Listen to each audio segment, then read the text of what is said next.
नमस्कार भयरसिकांनो. हे पुस्तक पहिल्यांदा प्रसिद्ध झाले 1897 मध्ये. लेखक ब्रॅम स्टॉकर यांच्या अनेक पुस्तकातील हे पुस्तक खूप गाजले. भेसूर, गहन, विलक्षण अशा गोष्टींपैकी ही सर्वात भयानक गोष्ट अजूनही जगातील बेस्ट सेलर आहे. या पुस्तकाची विक्री दशलक्षाची सीमा ओलांडून गेलेली आहे. ड्रॅकुला हे पुस्तक मनाची पकड घेणारे आणि भयानक आहे. इंग्लिश भयसाहित्यात या रक्तपिपासू भूताच्या तोडीचे काहीही नाही. वॉर्निंग. कमकुवत मनाच्या व्यक्तीने, गरोदर स्त्रीने, लहान मुलांनी हे पुस्तक ऐकू नये.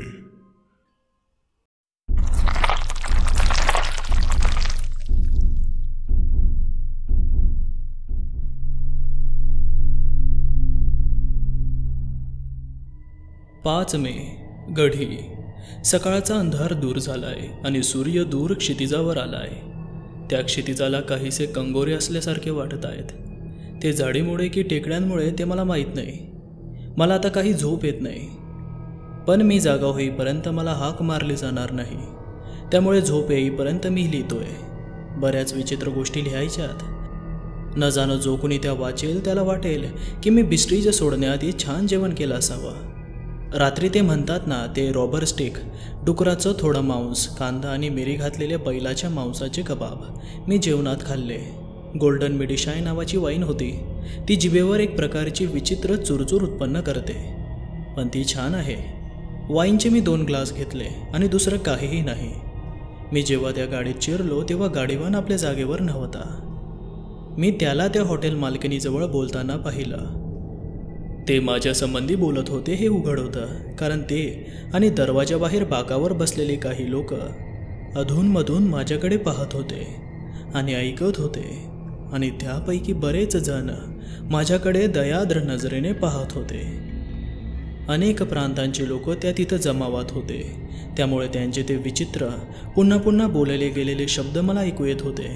मग मी माझ्या बॅगमधून माझा बहुभाषी शब्दकोश काढला आणि ते शब्द पाहिले. मला हे नमूद करणं भाग आहे की ते शब्द मला उत्साहित करणारे नक्कीच नव्हते, कारण त्यात सैतान, नरक, चिटकीन, एक शब्द स्लोवॅक आणि दुसरा सर्बियन भाषेतील होता. त्याचा अर्थ काहीसा लांडगा बनलेला मनुष्य किंवा मनुष्याचे रक्त शोषणारे भूत असा होतो.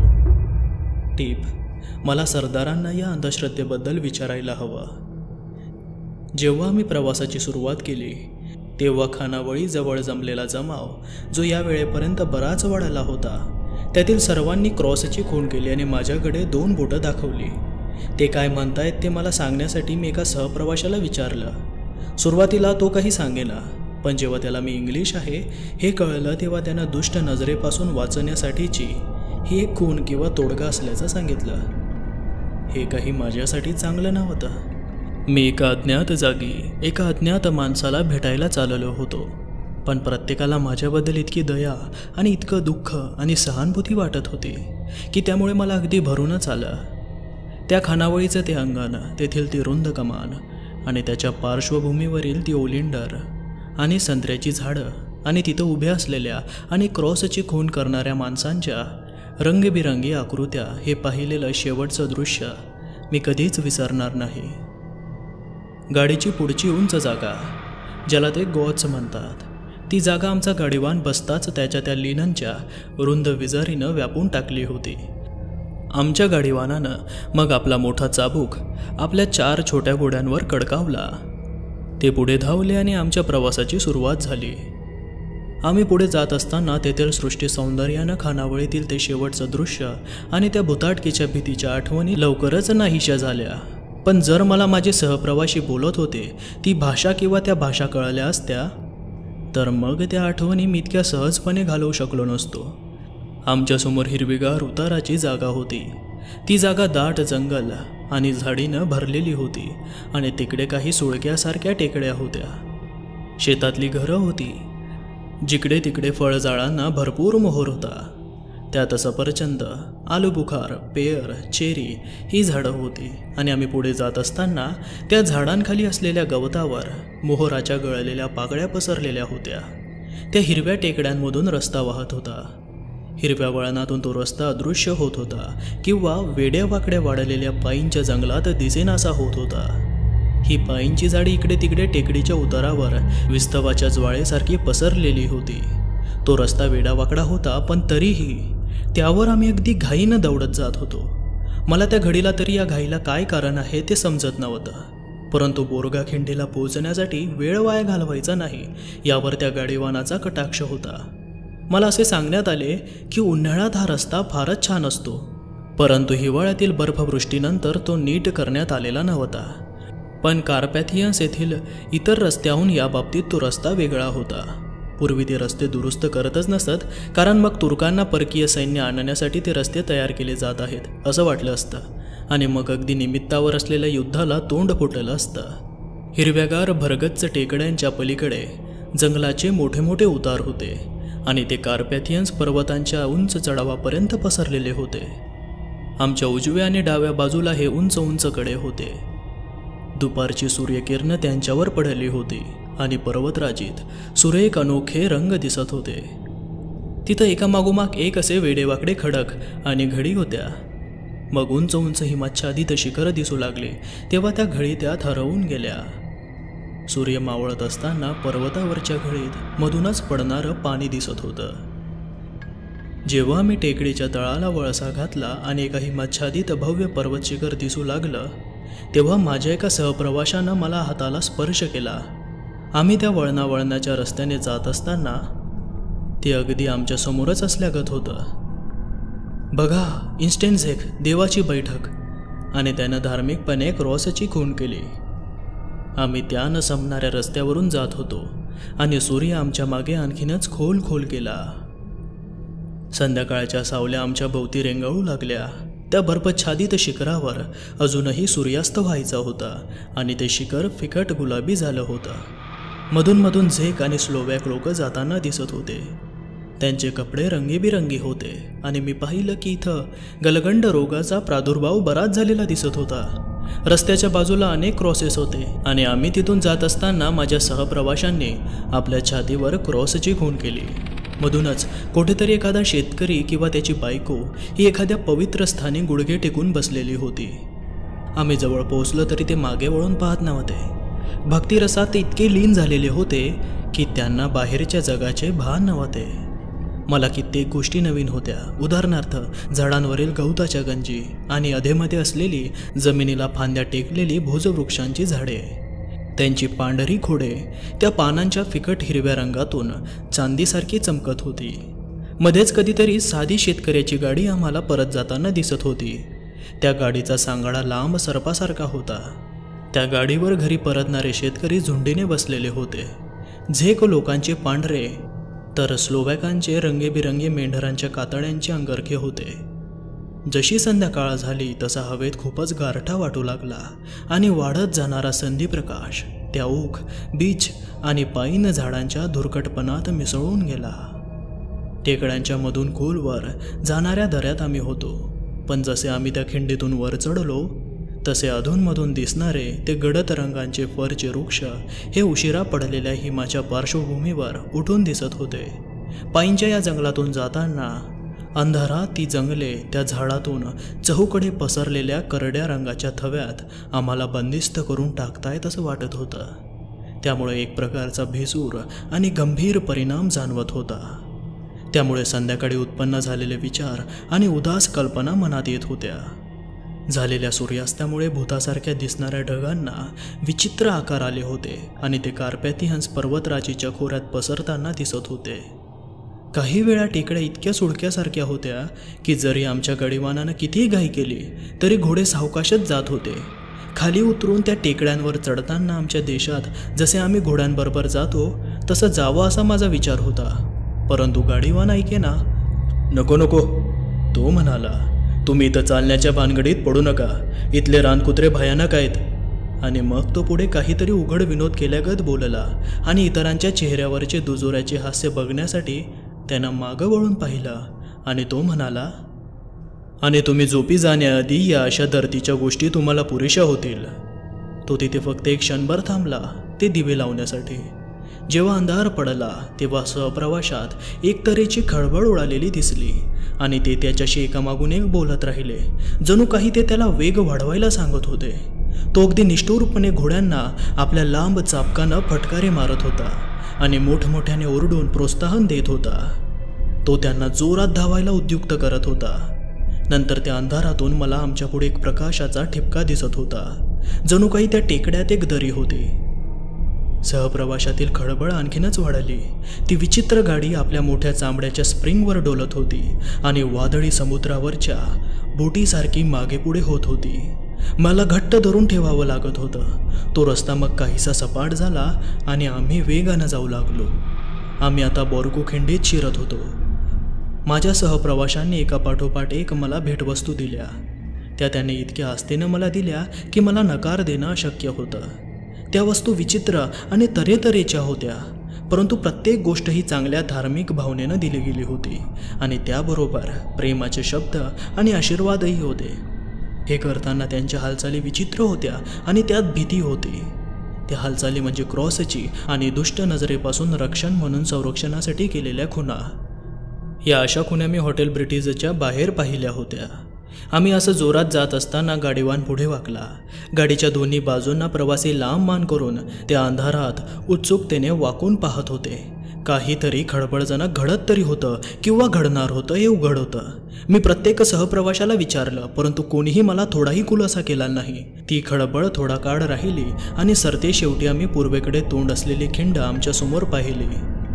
डोक्यावर काळे ढग फिरत होते आणि वातावरणात विजेचा कडकडाट घुमत होता, त्यामुळे घुसमटल्याची जाणीव होत होती. ती पर्वताची दोन प्रकारच्या वातावरणात अलग झाल्यासारखी वाटत होती आणि आम्ही आता त्या विजेच्या कडकडाटाच्या क्षेत्रात आलो होतो. आता मी स्वतः मला सरदाराकडे घेऊन जाणारे वाहन कुठे दिसते का हे पाहत होतो. प्रत्येक क्षणाला त्या अंधारात मी दिव्याच्या उजेडाची अपेक्षा करत होतो, परंतु सर्वत्र अंधार होता. आमच्या गाडीच्या दिव्यांच्या लुकलुकणाऱ्या तिरपेचा जो काही उजेड होता तेवढाच. त्यात आमच्या घोड्यांच्या तोंडातून बाहेर पळणारी वाफ ही पांढऱ्या ढगासारखी वर उडत होती. आमच्यासमोर पसरलेला तो वालुकामय पांढरा रस्ता आता आम्ही पाहू शकत होतो, परंतु त्यावर वाहनाची कोणतीच खूण नव्हती. माझे सहप्रवासी आनंदानं सुस्कारा सोडत मागे वळाले. याबाबत आता काय करावं याचा मी विचार करत होतो. त्यावेळी तो गाडीवान आपल्या घड्याळाकडे पाहत इतर प्रवाशांना काहीतरी म्हणाला, पण मला ते नीट ऐकू आलं नाही. ते हळुवारपणे आणि खालच्या आवाजात बोललं गेलं होतं. मला वाटलं ते असं होतं, त्या वेळेपेक्षा 1 तास कमी आहे. मग माझ्याकडे पाहत तो माझ्यापेक्षा मोडक्या तोडक्या जर्मनमध्ये म्हणाला, इथं कोणतीही गाडी नाही आणि अखेर महाशयांची कोणी वाट पाहत नाहीये. ते आता बुकोविनाला येतील आणि उद्या किंवा परवा परत जातील. दुसऱ्या दिवशी जास्त बरं. तो असं बोलत असताना घोडे खिंकाळू लागले, फुरफुरू लागले आणि जोरात मुसंडी मारू लागले, इतके की गाडीवानाला लगाम घट्ट खेचून ठेवावा लागला. मग गाडीतील ते शेतकरी किंकाळत आणि छातीवर क्रॉसची खूण करत असताना एक गाडी आमच्या मागून आली आणि तिनं आम्हाला मागे टाकलं आणि आमच्या गाडीच्या बाजूला ती उभी राहिली. आमच्या गाडीच्या दिव्यांचा सर्व उजेड त्यावर पडला होता. मी पाहिलं की ते घोडे काळाशार रंगाची छान जनावरं होती. त्यांचा गाडीवान हा उंच माणूस होता. त्याला लांब तपकिरी दाढी होती आणि डोक्यावर मोठी काळी टोपी होती, त्यामुळे त्याचा चेहरा आमच्यापासून लपला होता. मला फक्त 2 डोळ्यातील तेजस्वी चमक दिसली.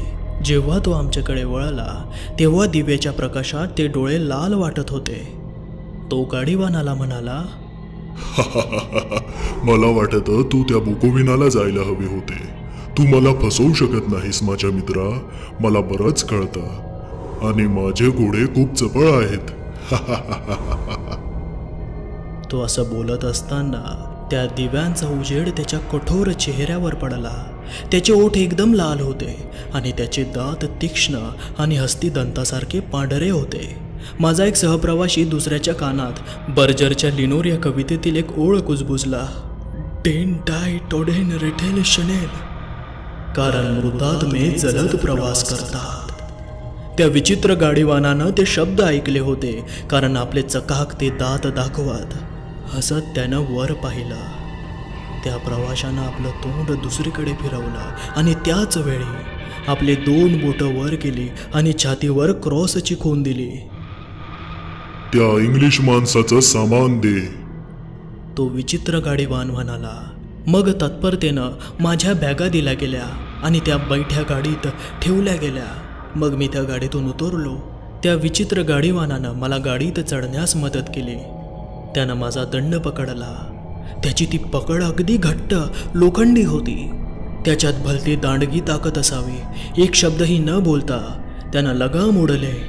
ते घोडे वळले आणि आम्ही त्या खिंडीच्या काळोखात गेलो. जेव्हा मी मागे वळून पाहिलं तेव्हा त्या घोड्यांच्या तोंडातून येणाऱ्या वाफा आणि त्याच्या विरुद्ध बाजूला माझ्या पूर्वीच्या सहप्रवाशांच्या आकृत्याही दिव्याच्या उजेडात मला दिसल्या. ते सर्व स्वतःवर क्रॉसच्या खुणा करत होते. मग माझ्या पूर्वीच्या त्या गाडीवानानं आपला चाबूक कडकावला आणि घोड्यांना साथ घातली आणि ते मग बुकोविनाच्या वाटेला लागले. ते जेव्हा त्या अंधारात बुडाले तेव्हा एकटेपणाची भावना माझ्या मनाला जाणवली आणि एक विचित्र गारठा जाणवला. परंतु एक अंगरखा माझ्या खांद्यावर आणि एक रग माझ्या पायावर टाकला गेला. ही रात्र फार थंड आहे साहेब आणि सरदार साहेबांनी मला तुमची काळजी घ्यायला सांगितली आहे. गरज पडली तर तुमच्या सीट खाली तिथं आलूबुखारच्या ब्रँडीची बाटलीही आहे. ती ब्रँडीची बाटली तिथं होती म्हणून मला बरं वाटलं. मला जरा विचित्र वाटत होतं पण मी घाबरलेला नव्हतो. तो रात्रीचा प्रवास करण्याऐवजी तिथं काही दुसरा मार्ग असता तर मी तो स्वीकारला असता. ती गाडी अगदी जोरात धावत होती. मग एक वळण आणि पुन्हा सरळ रेषेत दुसऱ्या रस्त्यानं गेलो. आम्ही पुन्हा त्याच रस्त्याने जात आहोत असं वाटलं आणि मी तेथील ठळक अशा जागा मग लक्षात ठेवल्या. माझा अंदाज बरोबर होता. याचा अर्थ काय हे मला त्या गाडीवानाला विचारावंसं वाटलं परंतु तसं करायला मला भीती वाटली. ज्या परिस्थितीत मी होतो तिथं मी घेतलेल्या कोणत्याही हरकतीचा काही उपयोग झाला नसता. किती वाजले हे पाहावं म्हणून मी काडी उडली आणि तिच्या उजेडात घड्याळात पाहिलं. मध्यरात्र व्हायला थोडा अवधी होता. मध्यरात्रीबद्दलची अंधश्रद्धा माझ्या ताज्या अनुभवानं वाढली होती त्यामुळे मला धक्काच बसला. दूर खालच्या रस्त्याच्या बाजूला शेतातील घरातून एक कुत्रं विवळू लागलं. त्याचे ते रडणे घाबरल्यामुळे होते. मग दुसऱ्या मग तिसऱ्या आणि मग अनेक कुत्र्यांनी त्यांची री ओढली. खिंडीतून उसासे टाकणाऱ्या वाऱ्याचं राक्षसी विवळणं चालू होतं आणि ते सर्व प्रदेशातून आल्यागत वाटत होतं. त्या विवळण्यामुळे ते घोडे लगाम ताणून आपल्या मागच्या पायांवर उभे राहिले. गाडीवानानं त्यांना बोलून शांत केलं. ते पार घामजले होते आणि थरथरत होते. बऱ्याच दूर अंतरावर पर्वतराजीतून लांडग्यांचं जोरदार कर्कश विवळणं ऐकू येत होतं. सुरू झालेल्या गाडीतून उडी टाकून पळावं असं मला वाटत होतं. ते घोडे पुन्हा मागच्या पायांवर उभे राहिले. त्यांनी वेडावाकड्या उड्या मारल्या. गाडीवानानं त्यांना घट्ट पकडून ठेवलं. काही मिनिटात मी आणि ते घोडे त्या आवाजाला सरावलो. ते घोडे शांत झाले. मग गाडीवान खाली उतरला. त्यानं त्यांना थोपटलं आणि शांत केलं. त्याच्या गोंजरण्यानं ते पुन्हा आटोक्यात आले. ते जरी थरथरत होते तरी त्या गाडीवानानं लगाम हलवताच ते जोरात पळू लागले. खिंडीच्या टोकाला गेल्यावर गाडीवान उजवीकडच्या अरुंद रस्त्याला लागला. भयानक खडकांच्या मधून जाणाऱ्या रस्त्याच्या कडेला झाडं होती आणि त्या छोट्या रस्त्यावर त्यांची कमान गेली होती. जणू काही आम्ही एका बोगद्यातूनच जात होतो. तरी वाऱ्याचा सू आवाज, त्याचं कणनं आणि वाढता जोर आणि त्यात फांद्यांचा एकमेकांवर आपटणं कानावर येत होता. आता गारठा वाढला आणि मग बारीक भुशासारखा बर्फ पडू लागला. लवकरच सर्व गोष्टींवर एक पांढरं ब्लँकेट पांघरलं गेलं. वाहणाऱ्या वाऱ्यावर अजूनही कुत्र्यांचं विव्हळणं कानावर येत होतं पण आता काहीसं अस्पष्ट. लांडग्यांची कोई हल्ला करण्यासाठी आता जवळ आल्यागत वाटत होती. मी आणि ते घोडे पार घाबरून गेलो होतो पण तो गाडीवान निश्चल होता. अंधारात धड काही दिसत नव्हता. अचानक आमच्या डाव्या बाजूला एक थरथरणारी निळी ज्योत दिसली. गाडीवानानं ती पाहताच गाडी थांबवली आणि उडी मारून तो अंधारात दिसेनासा झाला. तो लांडग्याचा आवाज जवळजवळ आल्यागत वाटत होता. काय करावं मला कळेना पण तेवढ्यात गाडीवान परतला आणि प्रवास सुरू झाला. या प्रसंगाची पुनरावृत्ती पुन्हा झाली. आता मागे वळून पाहिल्यावर तेव्हा वाटलेलं ते स्वप्न दुःस्वप्नच वाटतं. एकदा ती ज्योत रस्त्याच्या इतकी जवळ वाटली की त्या अंधारातही मी गाडीवानाच्या हालचाली पाहत होतो. त्यानं मग थोडे दगड गोळा केले आणि तिथं खूण ठेवली. तिथं मला एक विचित्र दृश्य दिसलं. तो त्या ज्योतीच्या आणि माझ्यामध्ये उभा होता. तरी तो पारदर्शक असल्यागत ती ज्योत मला दिसत होती. ही गोष्ट क्षणभराचीच, त्यामुळं मला माझ्या नजरेनं धोका दिला असावा असं वाटलं. आता त्या अंधारात आम्ही वेगानं पुढे जात होतो. लांडगे अजून विव्हळतच होते आणि ते जणू काही कोंडाळं करून आमचा पाठलाग करत होते. त्यानंतर एकदा तो गाडीवान बराच दूर गेला. कारण ते घोडे आता घाबरले होते, फुरफुरत होते आणि भीतीनं किंकाळत होते. लांडग्यांचं ओरडणं तर आता थांबलं होतं. तेवढ्यात पायन वृक्षांच्या मागच्या खडकातून चंद्र वर आला आणि लांडग्यांनी केलेलं कडं मला दिसलं. त्यांचे पांढरे शुभ्र दात, त्यांच्या लाल जिभा, लांब बळकट अवयव आणि केसाळ शरीर, त्यांच्या आकारापेक्षा त्यांचं हे शांत स्वरूप अधिक भयानक होतं. मग अचानक ते लांडगे आक्रोश करू लागले. जणू काही चंद्रप्रकाशानं त्यांच्यावर एक विचित्र परिणाम झाला होता. घोडे पुन्हा मागच्या पायावर उभे राहिले आणि उड्या मारू लागले. मी गाडीवानाला हाका मारल्या. मला वाटलं की त्याला गाडीजवळ येण्यासाठी ते कडं तोडणं गरजेचं होतं. ते लांडगे त्या बाजूनं दूर जावेत म्हणून मी गाडीवर ठोकलं. तो तिथे कुठून कसा आला मला कळलं नाही, परंतु तो एकदम ओरडला. त्याच्या आवाजात जोरदार आज्ञेचा स्वर होता. मी आवाजाच्या दिशेने पाहिलं. तो रस्त्यात उभा होता. त्याने आपले हात हलवले आणि ते लांडगे मागे मागे होत बरेच दूर सरकले. तेवढ्यात एक मोठा ढग आला आणि आम्ही अंधारात बुडालो. जेव्हा मी पुन्हा पाहिलं तर तो गाडीवान गाडीत होता आणि ते लांडगे दिसेनासे झाले होते.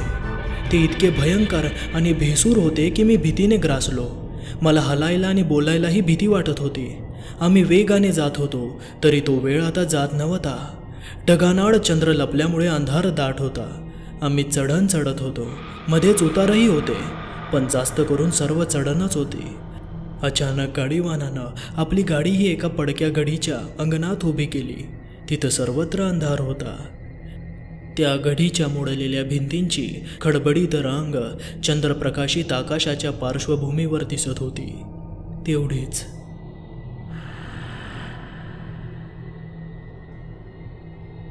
अगोरी